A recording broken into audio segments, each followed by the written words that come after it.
विधानसभा निवडणुकीच्या अनुषंगाने गठीत करण्यात आलेल्या FST व FST2 असे 2 पथक नेमण्यात आले आहे। सदर पथक हे 12-12 तासांच्या 2 शिफ्ट करण्यात आले आहेत। त्यापैकी FST1 मधील पथक प्रमुख दिनांक 10 नोव्हेंबरच्या मध्यरात्री चक्क आपल्या कर्तव्यावर नसल्याचे स्ट्रिंग ऑपरेशन मध्ये आढळून आले आहे। निवडणूक प्रक्रियेदरम्यान कुठल्याही प्रकारचे अनुचित प्रकार घडू नये याकरिता निवडणूक निर्णय अधिकारी यांच्या आदेशान्वये FST1 व FST2 असे 2 भरारी पथक नेमण्यात आले आहेत। मात्र अकोला जिल्ह्यातील बुर्दिजापूर येथे 10 नोव्हेंबरच्या मध्यरात्री FST1 मध्ये रात्री पाळीला रात्री 8 ते सकाळी 8 वाजेपर्यंत कर्तव्यावर असणारे पथक प्रमुख महादेवराव सरप हे चक्क मध्यरात्री 12:42 मूर्तिजापूर वरून अकोल्याला सेवाग्राम एक्सप्रेसने गेल्याचे समोर आले आहे। विशेष म्हणजे सदर पथक प्रमुख हे गेल्या कित्येक दिवसांपासून राज्यात आदर्श आचारसंहिता लागल्यापासून रात्रपाळी असल्यावर पथकातील इतर कर्मचाऱ्यांना घरी जाऊन आराम करा व मी अकोला येथे जातो असे पथकातील काही कर्मचाऱ्यांनी प्रसार माध्यमांशी बोलताना सांगितले। सर्वसामान्य नागरिकांनी आदर्श आचारसंहिता दरम्यान उल्लंघन केल्यास त्या व्यक्तीस कठोर शिक्षा अथवा दंड थोपविला जातो। मात्र आता चक्क आदर्श आचारसंहितेचे शासकीय कर्मचारीच नियमाचे उल्लंघन करत असतील अथवा या दरम्यान सदर विधानसभेत कसलाही अनुचित प्रकार घडल्यास जबाबदार कोण असा प्रश्न या निमित्ताने उपस्थित होत आहे। याबाबत मूर्तिजापूर विधानसभा मतदारसंघाचे निवडणूक निर्णय अधिकारी तथा उपविभागीय अधिकारी संदीप कुमार अपार यांच्याशी प्रसार माध्यमांच्या प्रतिनिधींनी प्रतिक्रिया विचारली असता आपण लेखी तक्रार द्या, दोषींवर योग्य ती कारवाई करू असे सांगण्यात आले। विदर्भ ब्युरो चीफ प्रतीक कोरेकर, CN न्यूज, मूर्तिजापूर, अकोला। लागलं नाही ते गाडी कुठं आहे म्हणे, तुमचे लोकेशन तुमचा बरोबर दिसत नाही म्हणे। म्हटलं मी मूर्तिजापूरमध्ये आहे म्हटलं साहेब, तर ते म्हणे नाही म्हणे तुमची गाडी मूर्तिजापूरमध्ये नाही दाखवत आहे म्हणे। हा हा हा हा हा 4 वाजत आले वाटते, 4 वाजत आले। तुम्ही सांगा मग। नाही बरोबर आहे ना,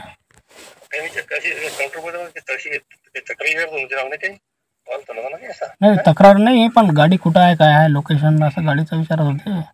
मग मी सुनीलला फोन लावला, म्हटलं मग गाडी घेऊन तर नाही इकडे तिकडे फिरून राहिला तो। ते म्हणे मग गड्याजवळ फोन आहे म्हणे गाडी। हो हा हा हा बरं कसं करतो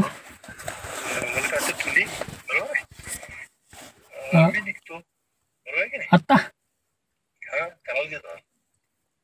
काय करतं बघा वो। नाही बिना पोलिसात आपल्याला जाता येत नाही ना, मग बाकीचे कर्मचारी नाही असं वांधा होईल ना।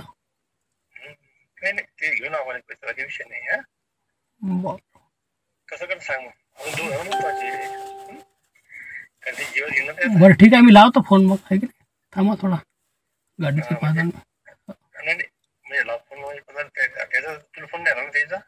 नाही आता नाही आला फोन, आता नाही आला फोन, थोडा वेळ पहिले। हा हा म्हणजे मग चेक करतो सांगायला की नको साहेब।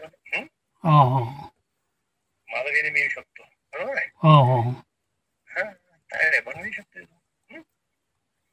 बरं म्हणजे मग तुझं येशील तर बरोबर आहे ना, वगैरे विषय नाही। बरं तुम्हाला सांग 5 मिनिटात। बरं बरं हो काय करताय कसं काय ते उद्या मग सकाळी दिवस निघाले की ते भेटलं आपण तिकडे हजर राहिले जातो ना। हो हो मी त्याला फोन लावला, तुमचा लागत नव्हता फोन, त्याला लावला नाही फोन नाही लागला 2 वेळा। बरं कसं करता येतं मग? बरं त्याला फोन लावून पहा बाकीच्याले काय म्हणते ते मग सांगा, मग येऊन सारे। बरं बरं अरे ते माझ्या ऑफिसला आले होते मग त्याला फोन आला मला त्याचा, माझ्या ऑफिसला तलाठी कार्यालय त्याचा फोन आलता ना मला आता। नाही ते सांगितलं मी, म्हटलं मी ड्युटीवर आहे। हां मग निघाले का तुम्ही आता कुठं? बरं ठीक आहे, मी येतो ना तहसीलवर येतो डायरेक्ट। कुठं आहे मग ते?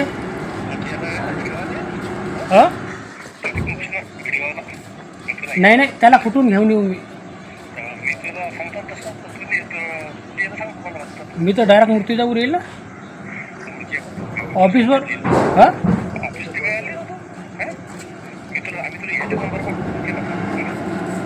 नाही नाही, कुठं घ्यायला येता मग?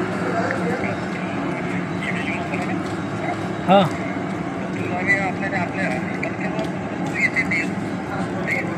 हो, मग मी माझ्या ऑफिसवर येऊ का डायरेक्ट?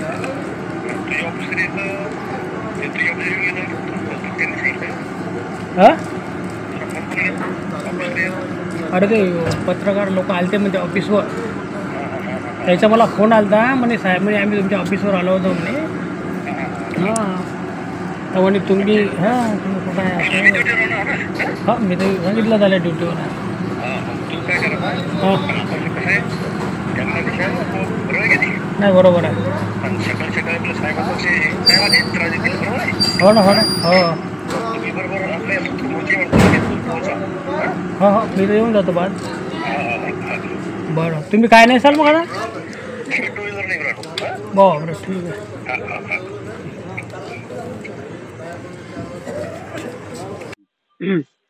दादा तुम्ही FST-1 या मूर्तिजापूर विधानसभा मतदारसंघाकरता नेमणूक करण्यात आलेली जी भरारी पथक आहे त्याच्यामध्ये कार्यरत आहात गेल्या काही 15 ते 20 दिवसांपासून.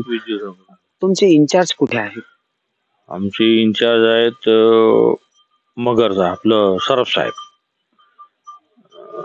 ते अकोल्यात असतील आता सध्या, त्यांच्या घरी असतील. ते रोज जातात 12:30-1च्या गाडीने जातात ते, आणि आम्हाला सांगतात की बुवा आम्ही कॉल केला तर तुम्ही कॉलवर ये जा, एवढं सांगतात.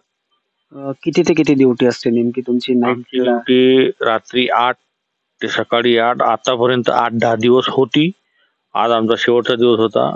आज आमची डे म्हणजे आजची नाईट आणि उद्याचा डे आमची अशी ड्युटी होती. तर ते रात्री 10:30-11 वाजता. शेवटची ड्युटी म्हणजे किती तारखेला? आजचं किती तारखेला? नाही, शेवटची म्हणजे आमची शिप आहे असं की बाबा 10 दिवस डे आणि 10 दिवस नाईट अशी शिप आहे. तर आजची आमची नाईटची शेवटची शिप होती. म्हणजे नाईट आणि डे करून तुमची शिफ्ट चेंज होणार, तर उद्यापासून आमची डे लागणार होती. तर आज आमची नाईट पण होती, डे पण होती. पण मला कोणत्याही प्रकारचा साहेबाचा फोन आला नाही की बाबा तुम्ही या. आम्ही आलो आणि मी त्यांच्याच फोनवर ड्युटी करतो की बाबा मी आलो तुम्ही या तहसीलमध्ये, तेव्हाच मी जातो. आज मला कोणत्याही प्रकारचा फोन नाही आला, त्यामुळे मी गेलो नाही. हे जे सरप साहेब आहेत मंडळ अधिकारी, यांचं नेहमीच नाईट ड्युटी असल्यानंतर हाच प्रकार असतो का, जे रात्री 8 ते सकाळी 8 वाजेपर्यंत तुमची शासनाने नेमणूक करून दिलेल्या भरारी पथकामध्ये ड्युटी असते, तर हे नाईटच्या वेळेला असेच घरी जातात का नेहमी? 8 ते 8 होतच नाही, आणि ते रात्री 11:30-12च्या गाडीने जातात. कुठे जातात नेमके? अकोल्याला. त्यांच्या घरी जातात आणि आम्हाला सांगतात की बाबा आम्ही फोन करू, तुम्ही हजर राहा. मग आम्ही त्यांना घ्यायला स्टेशनवर जातो. मला सांगा, तुमची आता निवडणूक प्रक्रियेदरम्यान भरारी पथकामध्ये नियुक्ती करण्यात आलेली आहे आणि आपली ड्युटी लागू केलेली आहे. नाईट आज दिनांक 10 रोजी आपण नाईट ड्युटीला वगैरे नेमकी आपली कोणत्या गाडीमध्ये ड्युटी होती आणि कोण याची इन्चार्ज होते?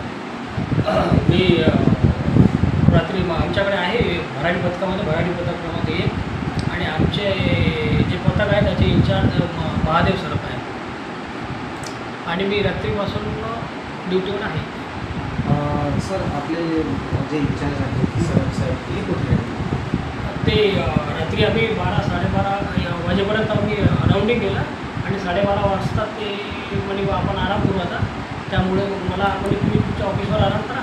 मला ऑफिसवर आलो, सोडून दिलं, आणि मी ऑफिसवर येऊन थांबलो, आणि ते म्हणाले की आम्ही आमच्या तिकडच्या ऑफिसवर जाऊन आम्ही तिथे थांबलो, आणि जर काही अडचण आली, काही फोन आला मला, तर मग तसं तुम्हाला वेळेवर फोन करून मी बोलून घेईल का घ्यायला येऊन जाईल, म्हणून ते त्यांच्या ऑफिसवर गेले. आपण साहेब आपली ड्युटी तर भरारी पथकामध्ये आहे. गाड्यांची तपासणी असेल किंवा कुठेतरी राजकीय पक्षांचा जो काही खेळ चालू आहे याच्यावर कुठेतरी आळा घालण्याकरता आहे. तर अधिकारी आपल्यासोबत नाही आहेत, ही एक शोकांतिका आहे. तर काय सांगाल? ते तसे तिथं ऑफिसवर आहे म्हणून म्हणत होते आणि मला कंट्रोल रूम मधून रात्री फोन पण आला होता की बुवा कुठून नेमका कंट्रोल रूम मधून? कोणत्या कंट्रोल? अकोला कलेक्टर ऑफिस मधून फोन आला होता आणि ते म्हणत होते की तुम्ही कुठे आहे. मी त्यांना म्हटलं की बाबा मी ऑफिसवर आहे कोकणवाडीमध्ये आणि मी ड्युटीवर आहे म्हटलं. आणि त्यांनी विचारलं की बाबा तुमचे सरप साहेब आहे म्हणजे त्याचा फोन लागत नाही आहे रात्री. तर मी त्यांना फोन लावला, माझाही फोन लागला नाही. मग त्यामुळे ते म्हणे बाबा तुम्ही आता सतर्क राहा आणि तुमची गाडी वगैरे कुठे आहे ते पाहून घ्या आणि कधीही तुम्हाला कंप्लेंट येऊ शकते. त्यामुळे मग मी माझी गाडी घेऊन मी तिकडे त्यांच्या ऑफिसवर जाऊन पाहिलं तर तिथं ते गाडी आणि ते बाकीचे कर्मचारी मला आढळून आले नाही. आढळून नेमके कुठे गेले? मग नंतर फोन नाही लागला आणि काही वेळानं मी ड्रायव्हरला फोन लावला तर ड्रायव्हर घरी होते, त्यांचे कोणत्या तरी परसू गावाला होते ते. आणि त्यानंतर मग सरप साहेबाचाच मला फोन आला आणि त्या फोनवरून ते म्हणत होते की बा मी घरी जाय आणि थोड्या वेळाने मी येतो, तुम्ही पण तिथं येऊन जा. मी सांगतो त्यांचं घर म्हणजे कुठे आहे? ते अकोलामध्ये राजापेठ आहे, ते जटारपेठमध्ये. राज्यात 15 सप्टेंबर 2024 पासून विधानसभेच्या अनुषंगाने सर्वत्र आदर्श आचारसंहिता लागू करण्यात आलेली आहे. आदर्श आचारसंहिता दरम्यान कुठल्याही राजकीय पक्षाच्या वतीने पैशाची देवाणघेवाण असो अथवा विपरीत याचा कुठेही पैशाची देवाणघेवाण होऊ नये याकरिता मोठी खबरदारी घेण्यात आलेली आहे. मूर्तिजापूर विधानसभा मतदारसंघाअंतर्गत भरारी पथकही गठीत करण्यात आलेले आहे. मात्र आज आमच्या वृत्तवाहिनीच्या वतीने करण्यात आलेल्या रात्रीच्या वेळी स्ट्रिंग ऑपरेशन मध्ये चक्क रात्रीच्या वेळी FST नंबर 1 ची जी भरारी पथकाची गाडी आहे त्यातील जे अधिकारी आहेत, मुख्य अधिकारी सरप, हे चक्क आपल्या ड्युटीवर नसताना आढळले. नव्हेच तर हे त्यांच्या ड्युटीवर कर्तव्यावर नसताना चक्क त्यांच्या मूळ गावी म्हणजे अकोला येथे निघून जाण्याचा एक गांभीर्यजनक प्रकार समोर आलेला आहे. यावरून तरी शासकीय अधिकारी आपल्या कर्तव्यावर कितपत दक्ष आहेत हे यावरून निष्पन्न होते. यावर नेमकं निवडणूक निर्णय अधिकारी असतील किंवा अकोला जिल्ह्याचे जिल्हाधिकारी काय कारवाई करतील यावर सर्वांचे लक्ष लागलेले आहे. कॅमेरामन श्याम वाळस्कर सह मी प्रतीक कुरेकर, मूर्तिजापूर, अकोला.